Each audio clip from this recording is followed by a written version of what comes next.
driving in, and he opened the door just like he said. He pulled her out. He yelled at her first and said, "Are you crazy? You're married." Then turned to me and said, "Everyone does." And was yelling, and he was out of control, very angry. I didn't say anything. I couldn't believe it. I didn't know what to do. I was scared. Cousin's husband. Correct. Where is your cousin? She here? No, she's not. According to what I read, your cousin's husband, Mr. Morales, vandalized your car by kicking it, causing dents in the car. He says he didn't do it. So I have a few questions, and I'm going to start out with him, because I was interested in your answer, Mr. Morales. Yes, ma'am. How long have you and your wife been married? About 3 years, going on 4 years. And according to your answer, sir, your wife and Diana were good friends. Aside from being cousins, they were friends. Yes. And your wife called you one day and said she wanted to go out to speak to Diana, just to have a girls' night out. She didn't say to go out. She said she wanted to go to dinner. Apparently something was going on. Well, that's dinner. That's going out.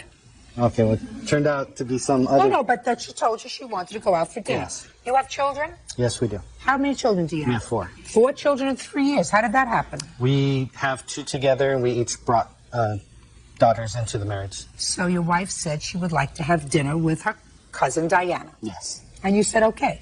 Yes. Or what did you say? I said dinner would be fine. You didn't give your wife any specific instructions, though. No instructions other than I made it clear that I didn't expect her to turn it into a drinking evening.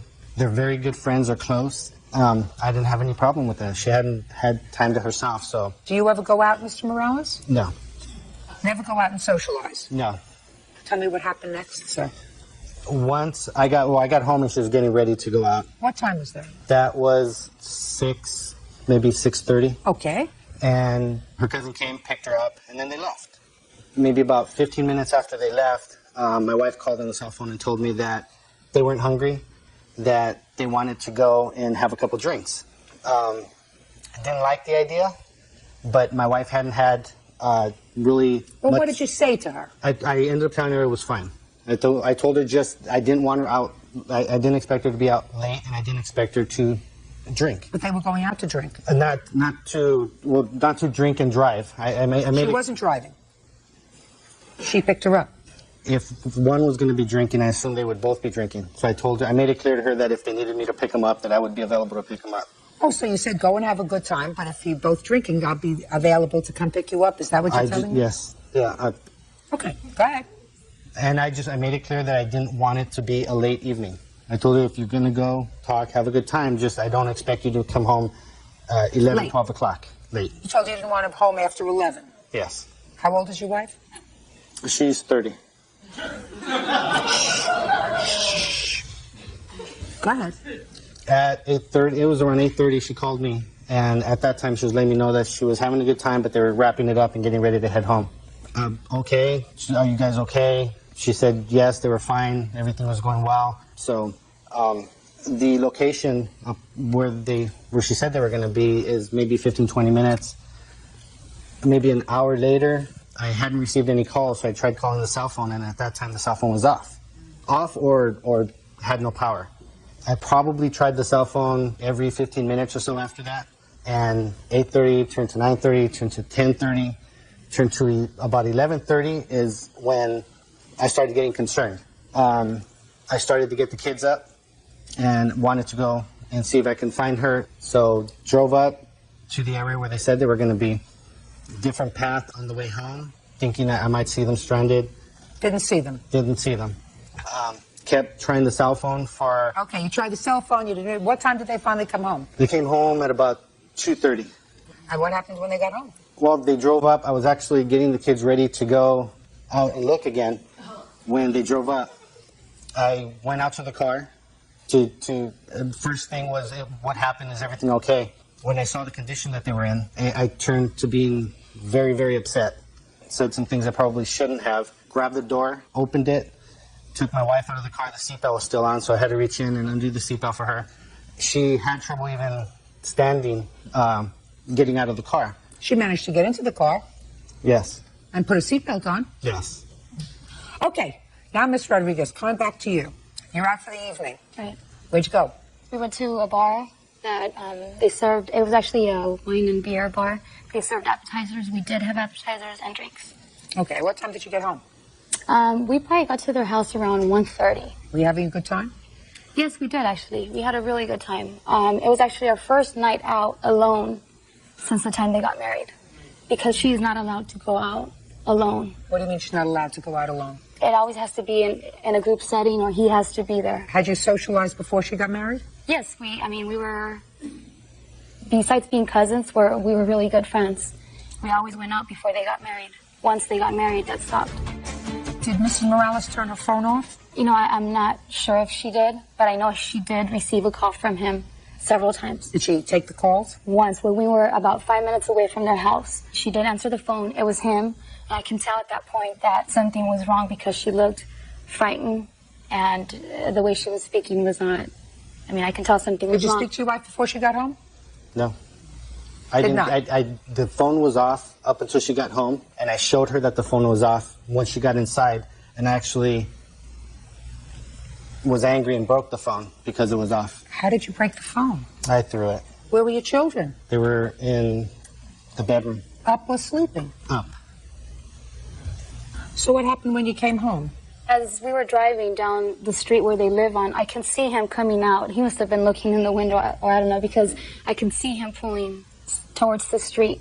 What are you pulling towards the street? He was in his car? I mean, walking towards the street. Okay. And I was driving in, and he opened the door just like he said. He pulled her out. He yelled at her first and said, "Are you crazy? You're married." Then turned to me and said, "You ruined us." And was yelling, and he was out of control, very angry. I didn't say anything. I couldn't believe it. I didn't know what to do. I was scared. I was frightened. And he kicked my car twice within maybe a 2-minute gap. Have pictures of the damage to the car? I do. As a matter of fact, my car was 3 weeks old when he did this, so I was very upset. Brand new car.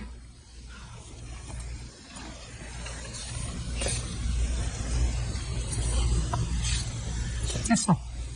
When I got my wife out of the car, I expected this whole thing to be about maybe something resulting from slamming the car door. I did not stand there and kick anything. The whole process of taking her out of the car, I did say things that I shouldn't have said, but I did not kick the car. I slammed the extent of what I did to that car was slamming the car door. If I had damaged something, I was furious. I was furious.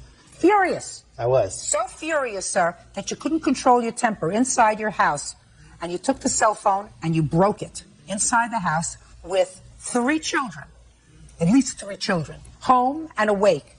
According to you, at 2:30 in the morning. According to her, it was 1:30. According to you, 2:30 in the morning. Yes, ma'am. You couldn't control yourself sufficiently in front of your children. So you expect me to believe that she dented her own car? Why would she dent her own car? A 3-week-old car. Why do you think she would do that? She lives in, I have no doubt in my mind, she lives in a apartment complex with underground parking. Yeah. I haven't seen the damage. Oh, well, show it to him. Show it to him. This didn't come from another car, sir. Oh, and This didn't come from another car.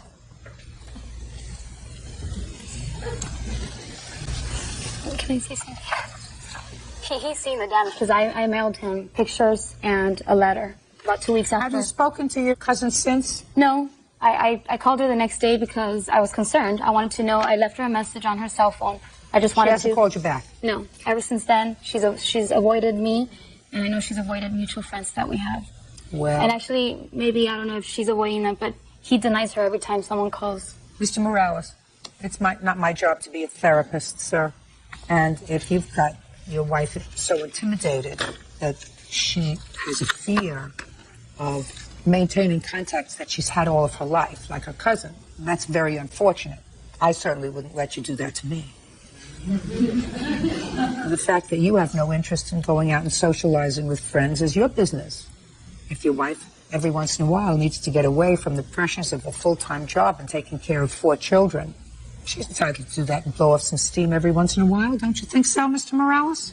Yes, ma'am. Well, what's the problem whether she's married or not? Where did you think she was at 1 o'clock in the morning? Did you think she was out sleeping with somebody else? No, ma'am. But it's not a matter of the marriage. This was a matter of, all it takes is one mistake of drinking and driving, and it changes everything for my kids. They got home fine, Mr. Morales. They had been drinking. They got home fine. Then you wait until the next day and you say to your wife, it was dangerous last night. You were drinking, Diana was drinking. I told you I'd be more than happy to come pick you up. You really had me worried. That's not what happened, sir. Mr. Morales, what happened is you lost your temper. Times in the last 4 years has your wife been out for an evening alone without you? Within 5 times. Not very often. Not very often. With friends or off to an emergency room? It's a simple question. With friends? Coworkers. Coworkers? Yes. Out for an evening? No. 4 or 5 times? For what? No, after work, a dinner, banquets, things like that, but not to go out clubbing. You think going out with her cousin is going out clubbing? Yes. She picked him. She may be happy with him. And If not, it's not your business. Can I see the estimate to fix your car, please? Mr. Morales, how you and your wife conduct your business is really none of my business. However, you have absolutely no right to take out your frustration on Miss Rodriguez's brand new car. In order to fix her car, it's going to cost $2,600. She probably has insurance to cover it. There's absolutely no reason for her to have to submit this to her insurance because of your hissy fit. Judgment for the plaintiff in the amount of $2,600. That's all. As an excuse, you may step out. He just doesn't want to take responsibility for his actions. It wasn't a controlling thing. It was her kind of knowing at what point I'd be set off. I don't have a relationship with her. As far as I'm concerned, if she wants to stay married to me, I wouldn't allow them to go out. All right, this case is generally uncomfortable to watch, and the truth is, it was never really about the car damage. It was about control, fear, and boundaries being crossed. Here's how everything unfolds. A wife asks her husband for something completely normal, permission to go out for dinner with her cousin. No secrecy, no drama, just a simple night out. The husband agrees, but the approval doesn't come freely. It comes with rules. No drinking, not stay out late, keep checking in. What sounds like concern at first slowly starts to feel like a surveillance. As the evening progresses, plans shift slowly. Dinner turns into a drinks at around 8:30 p.m. She calls to reassure him everything is fine. They are wrapping up soon. Then her phone dies. Anyone might feel worried at that point, but what happens next changes the entire tone of the situation. Instead of staying calm and waiting for her return, the husband panics. He wakes the children in the middle of the night, drives around searching for her, calling again and again. By the time she finally arrives home, somewhere between 1:30 and 2:30 a.m., the tension has already exploded into anger. And that's when the situation crosses a serious line. He storms outside, pulls her out of the car while she is still wrapped in with her seatbelt, yells at her in the driveway, then turns his frustration towards her cousin, blaming her for ruining everything. In a moment of rage, he kicks the cousin's car, not once, twice, a car that was barely 3 weeks old. In court, he denies doing it, but the judge isn't convinced, especially after learning that he later went inside and smashed a phone in front of his own children. That detail becomes the defining moment. The judge makes one thing absolutely clear. Being upset does not give anyone the right to intimidate others or destroy property.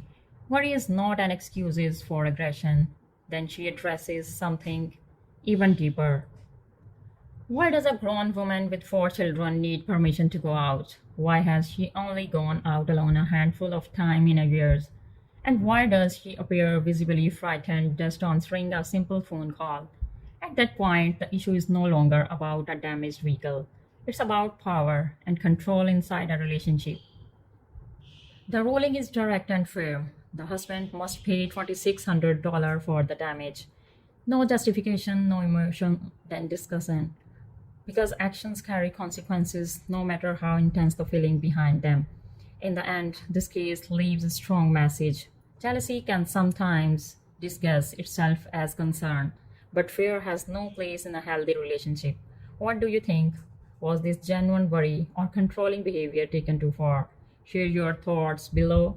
And if you enjoy real courtroom breakdowns that reveal the truth behind messy situations, don't forget to like, comment, and subscribe.